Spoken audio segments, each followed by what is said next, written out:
ንስሐ ግቡ ኃጢአታችሁ ይሰረይ ዘንድ እያንዳንዳችሁ በኢየሱስ ክርስቶስ ስም ተጠመቁ የመንፈስ ቅዱስ ስጦታ ትቀበላላችሁ የተስፋው ቃል ለእናንተ ለልጆቻችሁ ጌታ አምላክ ለሚጠራቸው በሩቅ ላሉ ሁሉ ነውና አላቸው። ዮሐንስ ወንጌል ምዕራፍ 3 ቁጥር 5 ላይ ዮሐንስ ኒቆዲሞስን እውነት እውነት እልሃለሁ ሰው ዳግመኛ ካልተወለደ በቀር ወደ እግዚአብሔር መንግሥት ሊገባ አይችልም አለ።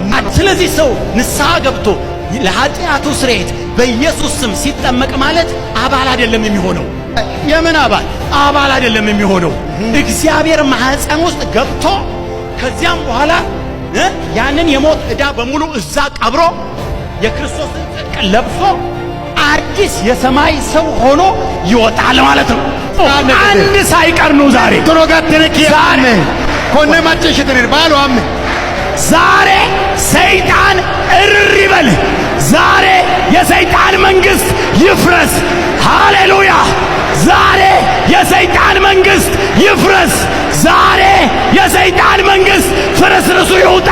ዛሬ ሰማይ ደስ ይበለው። ዛሬ መላእክት ደስ ይበላቸው። ዛሬ ሰማይ ይፈንጭ። ሃሌሉያ! ወንጌል ነው ዛሬ የሰማችሁት። ምስራች ነው ዛሬ የሰማችሁት።